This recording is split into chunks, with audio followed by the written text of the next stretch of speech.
So we now have a semblance of what is slightly annoyingly called a roadmap. It's interesting.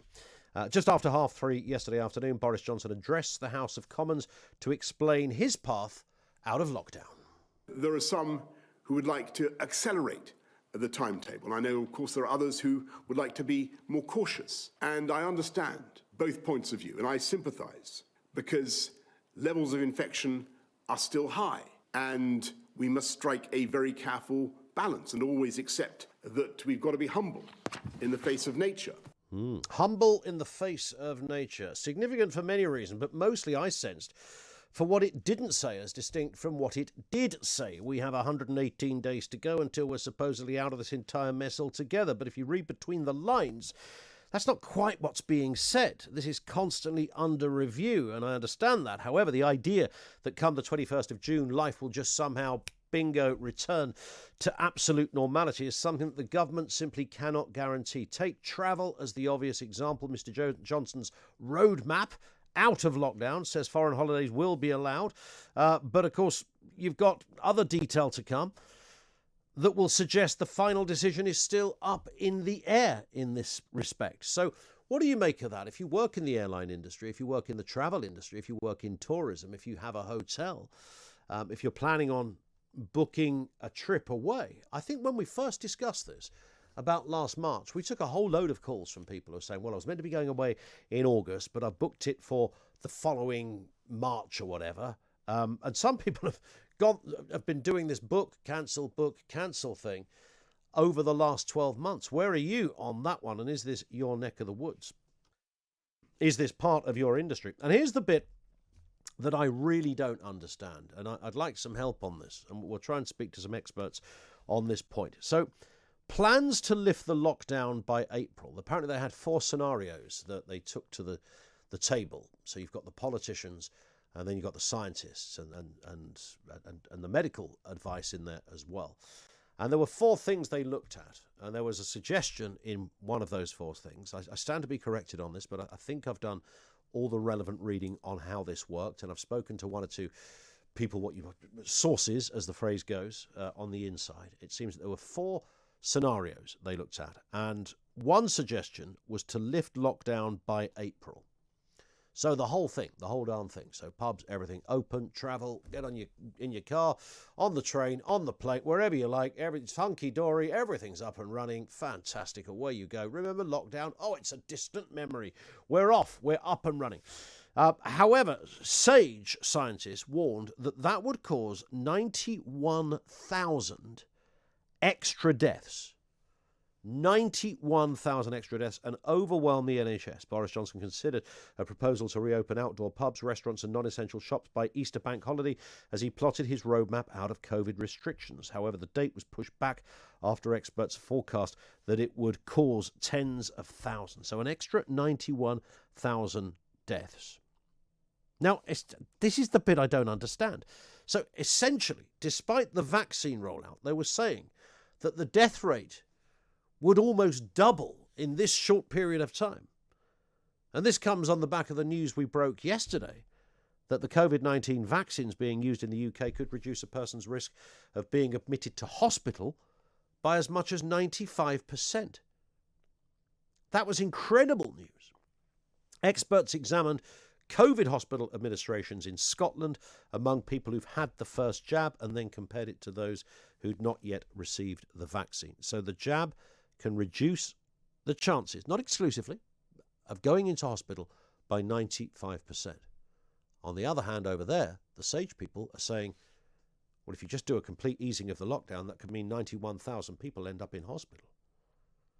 9 out of 10 people who die are over 70. 9 out of 10 people over 70 have had the vaccine. The vaccine can stop hospitalizations by as much as 95%. It'll keep you out of hospital, let alone dying. How have the sage scientists reached this figure? What were they using? Diane Abbott's calculator. How did they stumble across this? 0344 499 1000. I stand to be corrected, but certainly when I'm hearing yesterday this cracking news about the vaccine and what it does, and then today the sage science is saying, well, if you just ease the lockdown, 91,000 people could die. Wow, a doubling. So in effect, it's kind of like saying, well, the vaccine's done nothing. You get the same amount of people in hospital with or without one. And then there's the issue of hospitality. I'm thinking about pubs and restaurants. You can serve food outside in 6 weeks' time, Marta, isn't it? Something of that order. 6 weeks' time, you can have a drink outside. How many venues have the capacity to do that? And even those that do will have, one has to assume, limited space. Can you go outdoors and have your meal, but then go indoors to use the toilet? How does that work? Is that all right? What happens when you want to put up a giant marquee in the pub garden? Does it have to have the sides of the marquee lifted up so that it ceases to resemble a room? 0344 499 1000. So I'd like to speak to you this afternoon, whatever industry you work in connected to all of this. I don't know how many phone-ins we've done over the last year, but based specifically on those industries of hospitality, whether you're a wedding planner, working in events, that kind of thing. Pubs, bars, restaurants. Are you a hairdresser? Is transportation your gig? Do you work in the hotel business? Are you expecting to open the doors over there in Blackpool or Scarborough for the summer season? A lot of the questions on this are yet to be answered. Now, I appreciate yesterday was you'd assume the first of many press conferences from Mr. Johnson. But nonetheless, I think we need more information on this, right? 0344 499 1000. If that is your area, if you work in those kind of fields, what did yesterday's announcement mean to you? Is Boris Johnson's roadmap way too cautious? I'm sensing it probably is. I'm sensing Boris Johnson probably wanted to go a little further quicker. And I'm sensing your man on the left, Mr. Whitty, and the man on the right, Mr. Valance, probably, along with other members of SAGE, put the handbrake on that. Now, look, if that turns out to be the right reason, and this 91,000 thing, this figure that I'm looking at, a horrific figure they've come up with, which just makes us sound like a country with no vaccine at all, let alone one of the most successful vaccination programs on the planet, and one that we know works really rather well. So I'm confused about this. You must be confused about this. But what the heck does that feel like if your business is dependent on this kind of information? Did you get what you needed from the Prime Minister? Did he tell you exactly what is required now in order to get your business back up and running, back to the good old days, back to normality, back to exactly where you should be, back to a position where you can start to feed your family, for goodness sake? Did you get that from our Prime Minister yesterday? 0344 499 1000. I'll ask the wider point. So if you're in those industries, I'm talking to you right now. Any of that, get on the phones and explain exactly how this is panning out. Early doors, I know, but what you're taking from the announcement yesterday and what you think it means for your industry. 0344 499 1000. On the wider point, is Boris Johnson's roadmap way too cautious? What a curious place we've arrived in here. The PM has finally revealed the roadmap, of course, aiming to lift all restrictions by the 21st of June. Under current plans, kids back at school, 8th of March. And we'll be having our first outdoor pints and haircuts on the 12th of April. Indoor hospitality won't be back until at least the 17th of April. All of this, we are told, by the way, is under constant review. Today, we're talking to business owners all over the UK. What does this roadmap mean for retail, hospitality, transport? Is this good enough? Has Boris Johnson been way too cautious? And let's not forget, these plans are constantly under review. So that gives little assurance to those who desperately need to reopen if they want to have a business to go back to at all. Let's begin by speaking on the hospitality industry side of things, CEO of Corbin & King Restaurant Group, Jeremy King. Afternoon to you, Jeremy. I mean, you've talked an awful lot about this, and I mean, this must still be deeply frustrating, even though we've got a, dare I say, a scintilla of light here. Yes, a scintilla of light. It is frustrating. And, you know, if we're using the analogy of the roadmap and imagining sitting in like a child, because we are being treated like children by the government. We really are being treated like children, in the back saying, are we there yet? And if all you get is no, we'll tell you when we're there, then you get frustrated, then you get angry, then you start to play up as if you're treated like children. We need to be in a position where we understand. And when I try and talk to my staff who've lived under incredible hardship because of the mess up on the furlough, whereby they weren't getting any of the money allowed for in terms of the furlough calculation. So they've been on 40% of their salary. Staff under terrible duress. People trying to evict them. They've had to downsize. Constant requests for help. What do I say to them? I say, I don't know. We understood that we'd have to go into lockdown when the R rate started to rise well above 1. Now the R rate's down at 0.5, 0.6. Why can't we open? Yeah. Why is it possible? Why can you order a coffee in a beauty salon on the 12th of April, but you can't order a coffee in a restaurant until the 17th of May? And what is, just to compound it, Jeremy, and I know your restaurants have been incredible at this. I was in one of them just before Christmas, so I saw how you guys operated. You know, your temperature is taken, the social distancing is there, everything is in place. I think I'm right in saying that no one's really got any evidence that we saw a massive rise in infections anywhere as a result of restaurants being open. So we know that your industry can work, and it's proven to have worked and to be safe, and yet even that doesn't allow you a shoe-in when it comes to how quick you're able to reopen. It does beg a belief, and whilst I can, on a lot of the policies which come through, you can understand motivation. We're told that it's safer to be outside, therefore let's allow restaurants to seat people outside and serve them. But even that's illogical. I mean, and it's very typical of a government who has no understanding of how hospitality works. And this is compounded by the fact that they refuse to let us have a minister for hospitality. There are over 3 million, well, there were over 3 million people working in the hospitality industry. And to put us in this situation where you can serve outside, well, let's say you have got seating outside. Only 40% of restaurants have any seating at all, and often it's only a table or two. You prepare food, you buy it, you bring in the staff, you get ready, and then there's an April shower. What are you going to do with all the people?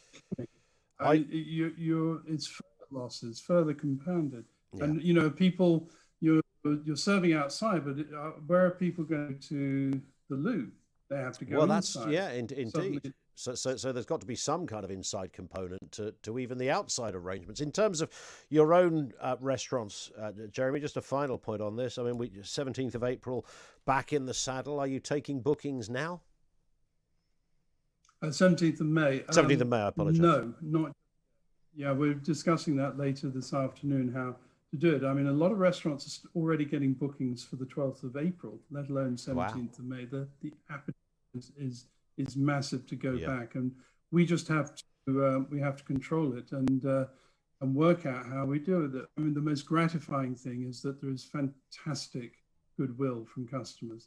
And I often say one of the great things about this is that we've learned, I think customers will learn to appreciate restaurants more, and more importantly, I think also restaurateurs and staff will appreciate customers more. I think there's going to be a real accord, and I'm positive in the long run. I'm just incredulous in the short term. Yeah, I get it as well. Jeremy, thank you. Jeremy King, CEO of Corbin & King Restaurant Group. They own substantial restaurants and clearly, like anyone else, whether you're big or small, are feeling the pinch on this and scratching their heads somewhat as to the inconsistency of so many of the rules and the regulations around this. And let's look at another industry here. Nikki Collier runs Beanie Babies in Halstead in Essex. That's baby clothes. Nikki, afternoon to you. And I'm assuming, did baby clothes came under non-essential? Would that be right? It did. It's a bit weird. I think Wales decided that actually baby clothes were essential. So I think baby clothes shops in particular were allowed to open, whereas England wasn't. Right. I think we've gone way past that now.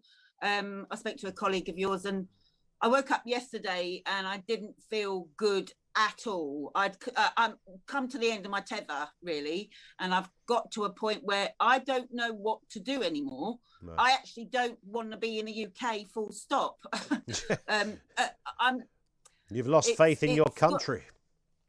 Oh, completely. Absolutely. And people say to me all the time, oh, but Nikki, COVID is everywhere. It's no better anywhere else. I think with Brexit on top, especially for retail, we've got new import duties, new tax duties coming in. We're having problems with deliveries. The stock has gone up from wholesalers because they've got to pay import duty. I know that Europe now, we have to pay the same as the rest of the world, but that on top of COVID has just got to many of us small independents.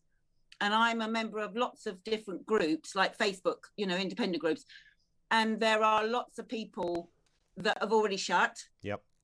That are very depressed, that have lost everything. They've used all their savings. So I'm 58. And the way that I'm looking at it, I've used all my savings to survive, which means in a few years' time, I'm going to be reliant now as an old person on the government where I wasn't. Yep. So if they'd helped out a little bit more, they'd done things a little bit quicker and not given yes, no, yes, no, yes, no. We all know what that means.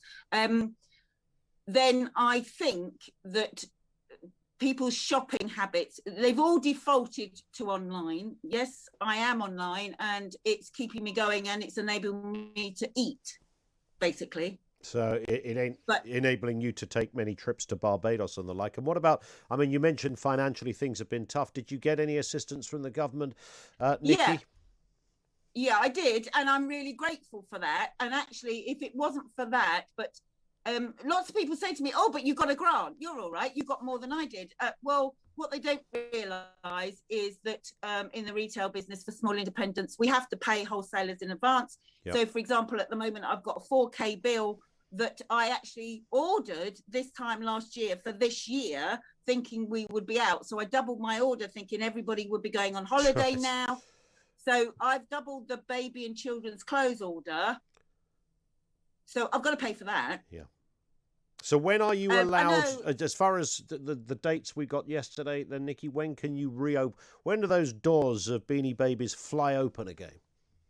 Yeah, they will be. I'm going to knock down the window, I think. The 12th of April, if all goes well, the 12th of April, and let's hope they have the urge to actually physically shop. That's going to be the interesting thing, isn't it? You're absolutely right.